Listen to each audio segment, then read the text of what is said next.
Welcome once again sa ating seventh and final session para sa ating 50 Days of Supernatural Transformation. At ang pag-usapan natin ngayon ay may kinalaman sa ating mga trabaho o sa ating vocation o vocational life. So, ang ating pag-usapan ay transformed in my vocational health o nagbago sa aking kalusugan sa vocational. Napakahalaga po ng trabaho sa ating buhay.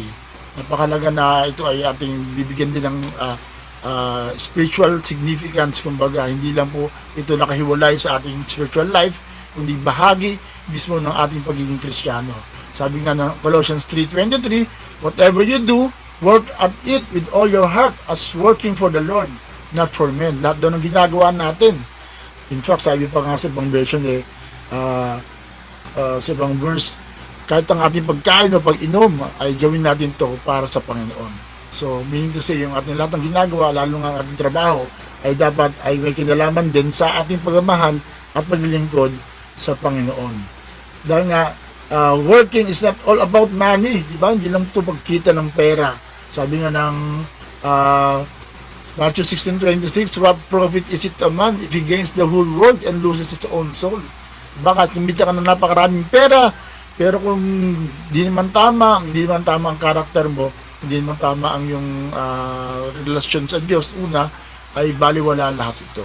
So, I would like to share 7 steps for us, 7 habits for us to have, so I would like to share 7 attitudes for us to have a healthy vocational life.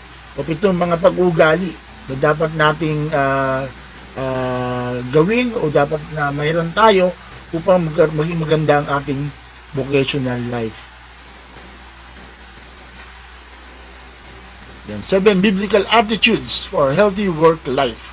Ito mga ugali sa Biblia para sa isang malusog na buhay sa trabaho. So number 1, I must start working enthusiastically wherever I am. So dapat ako magsimula magtrabaho na may kasiglahan. Nasaan man ako?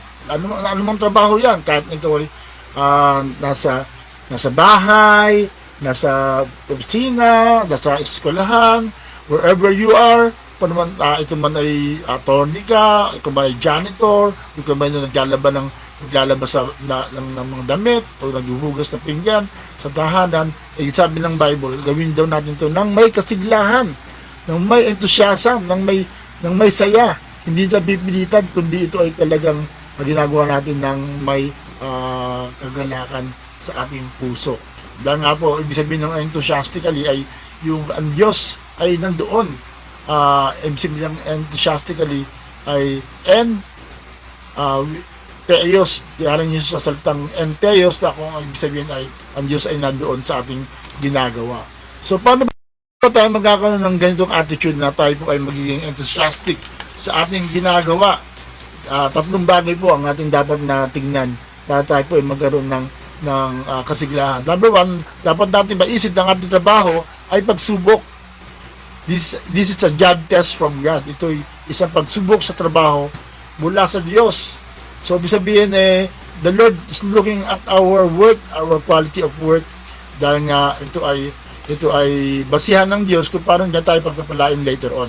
Sabi po ng Luke 16:10-12, whoever can be trusted with very little can also be trusted with much.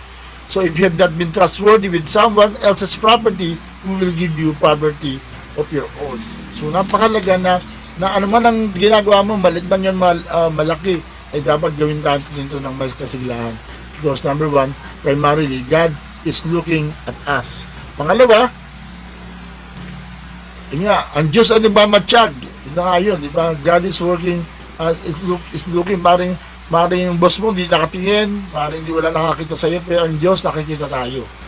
So, kaya nga, sabi 2 Timothy 2:15, work hard so God can say to you, well done, be a good workman, one who does not need to be ashamed when God examines your work. Wow! So, kung ang Diyos ay nagmamatsyag, talagang tinitingnan niya yung quality of our work, diba? No? Kung magkakaroon tayo ng ganun ng sense of awareness, sigurado maayos ang buhay natin. Sigurado po ay talagang tayo po ay gagawin natin ang lahat ng pinakamainam para maging maganda yung ating trabaho. At pangatlo, my attitude determines my joy. Kung aking ugali ay tumutukoy ng aking kagalakan. So, ibig sabihin, kung ano ang maging attitude mo, yun ang magiging dahilan para maging masaya tayo. So, kaya kung masaya ka, kung maluwag sa ginagawa mo, then that will be your joy. Ang joy natin, hindi dapat nakabase yan sa kung ano yung kinikita mo o kung ano yung nasa paligid mo, kundi sa pag-uugali natin, it's an inside job. So sabi nga the Proverbs 12:24, the diligent find freedom in their work, the lazy are oppressed by work. O diba?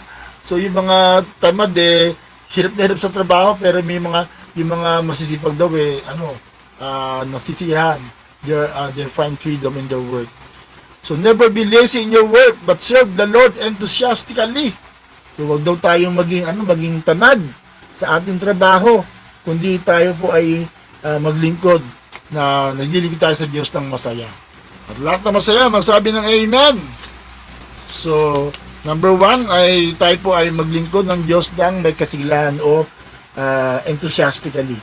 Pangalawa, na habit na dapat natin i-develop o pag-ugali na dapat natin i-develop sa ating trabaho ay we must understand who we are really working for. I must understand who I am really working for. O dapat mong maunawaan kung sino talaga ang pinaglilingkuran mo. Sino ang pinaglilingkuran mo? Di ba? May boss ka, pero kung alam mo naman na sabi ng Bible na binabanggit natin na lahat ng ginagawa natin ay dapat matandaan natin na si Lord talaga ang ating pinaglilingkuran. Sabi ng Colossians 3:23-24, work hard and cheerfully at whatever you do, as though you were working for the Lord rather than for people. Remember that the Lord will give you an inheritance as your reward, and the master you are serving is Christ. Wow, si Lord pala talaga yung master natin. Hindi yung ating mga boss na minsan sinasabi natin masungit and all that, pero alam natin na si Lord talaga yung ating pinaglilingkuran. Kaya maging aware po tayo na si Lord talaga ang ating ultimate boss.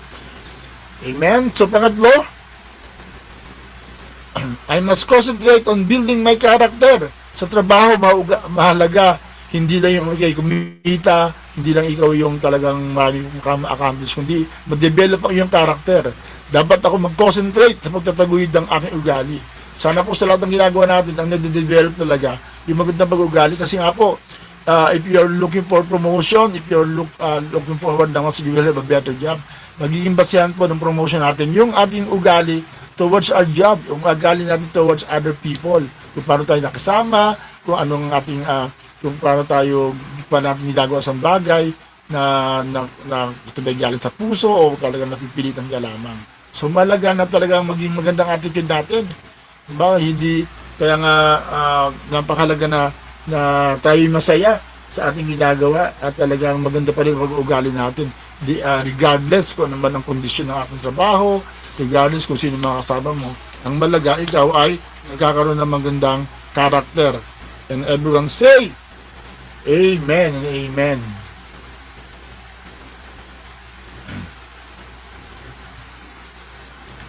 So pang-apat, I must care about people I work with. Diba? Kailangan ko magdalasakitan ng mga kamanggagawa ko. So, hindi mo lang iniisip yung sarili mo. Hindi yung mga tao sa paligid mo rin ay iniisip mo rin. Talagang mahalaga na maganda kang maging katrabaho, di ba? Ang hirap yata magtrabaho ng parang hindi mo ka-vibes yung nasa paligid mo. Para mangyari yan, katulad ng sinabi natin in the past, dapat ikaw talaga mag-initiate na maging maayos na kamanggagawa. Diba? Huwag mo hanapin sa iba, ikaw mismo maging mabuting halimbawa ng magiging mabuting kamanggagawa. Sabi ng 1 Corinthians 16:14, whatever you do it with kindness and love. Amen? So, talagang love daw gagawin na daw natin. Talagang hindi walang lugar sa trabaho yung pride o yung parang wala kang pakailam, di ba? Talagang kasing tayo at talagang dapat i-develop natin talaga yung ating social skills, especially sa trabaho. Don't be concerned only about your own interest. Sabi ng Philippians 2:4, but also be concerned about the interest of others. So, ang isipin daw natin yung kapakanan din ng iba. Huwag lang yung kapakanan mo, huwag lang ikaw yung makakain, di ba? Ikaw lang magkaroon, di ba? Yung pag may pila, gusto mo lagi ka una, kundi be gentle enough, be kind enough to really give way to others, o isipin mo rin yung kapakanan ng ibang tao. Huwag lang yung kapakanan ng sarili mo.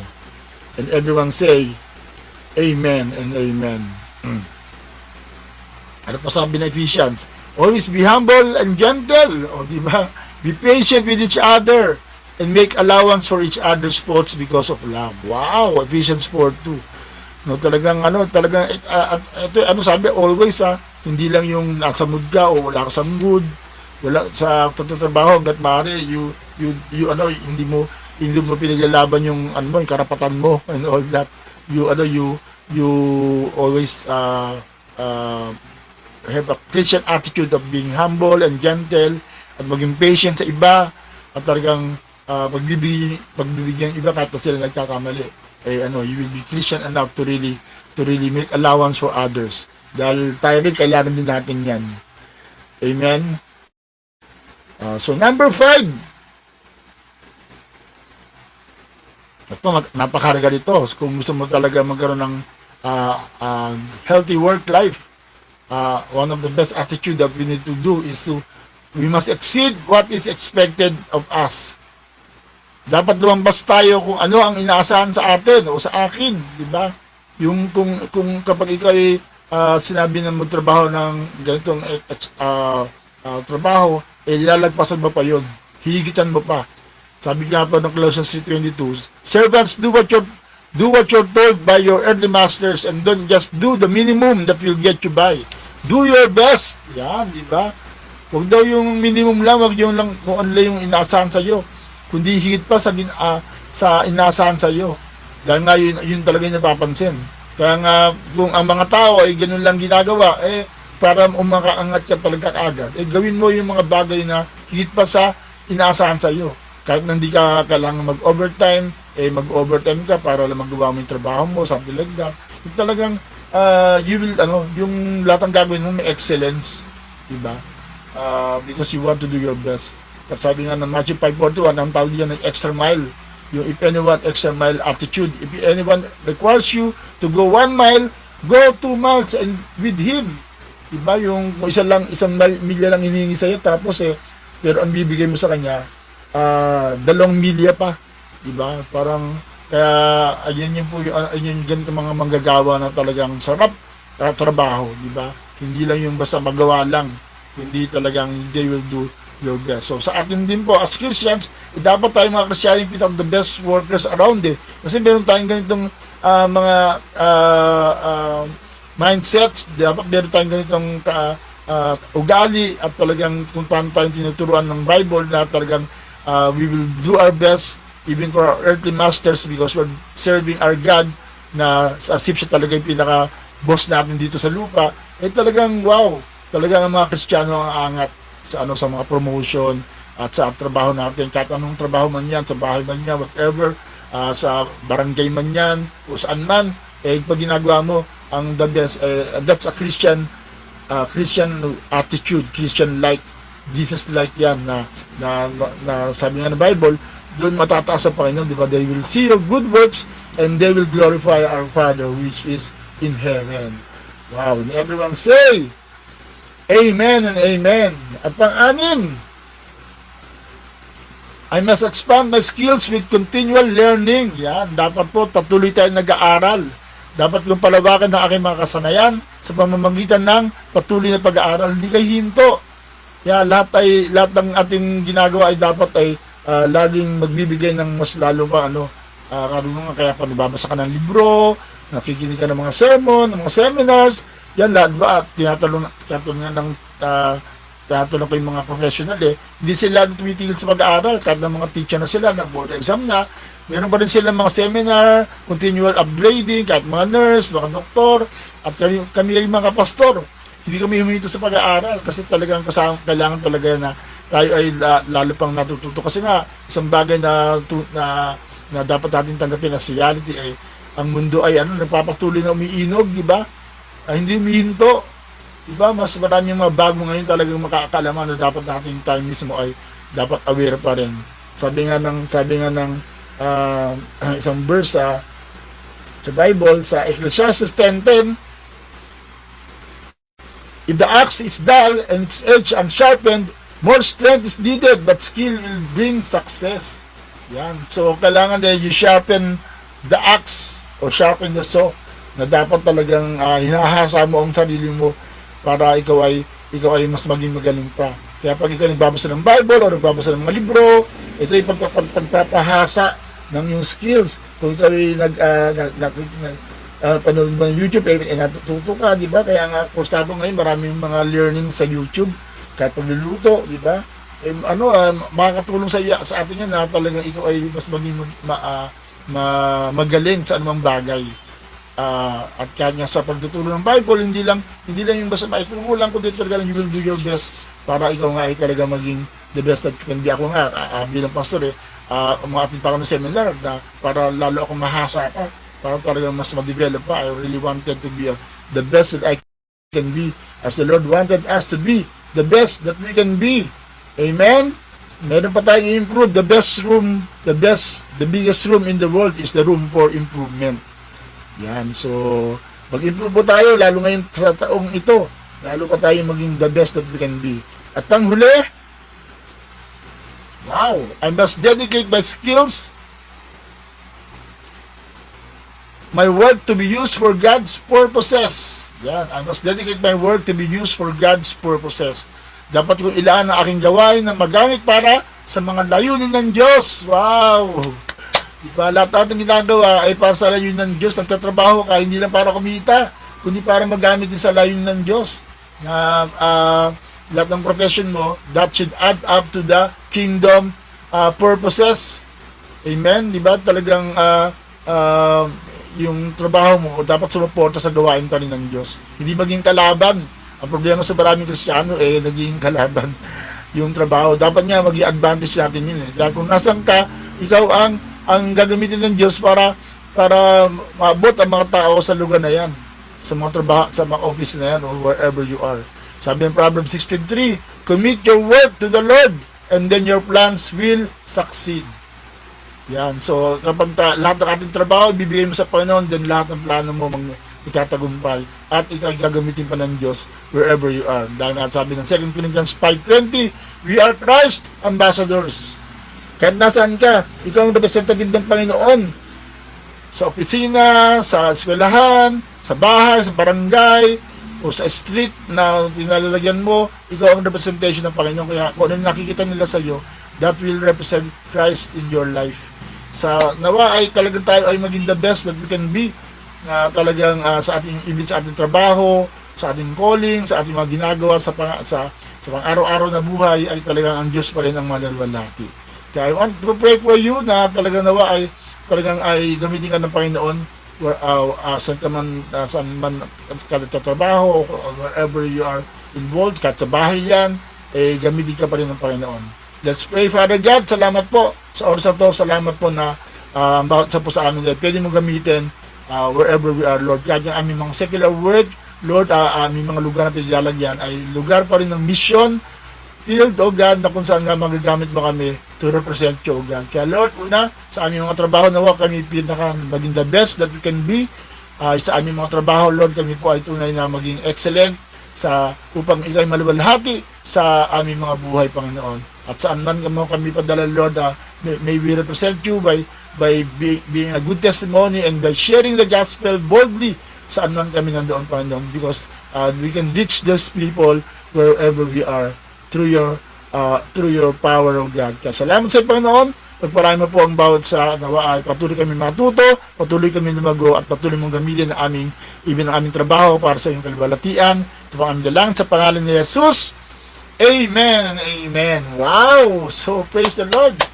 No, ang bilis ng mga panahon na natapos natin ng 7 sessions. And I pray na this will not be the end of our journey. Marami pa tayong pag-aaralan, marami pa tayong tatahakin na paglago. So, magsama tayo, yung simbahan yung magpapatuloy sa inyong mga tahanan, sa inyong mga hinahawakan, at tunay na nga talagang umabot tayo ng mga bago pang lugar na pwede natin puntahan, that they will be transformed, at talagang sila ay tunay na madala natin sa Panginoon. Kaya maraming salamat sa inyong patuloy na pakikibahagi dito, at nawa ay as you discuss and you continue in this journey, tayo po ay patuloy magbigay ng kapurihan sa Panginoon, at marami pa po ang tunay na madala natin sa Panginoon. And everyone say, Amen. So God bless you. See you sa next series natin. Shalom, shalom.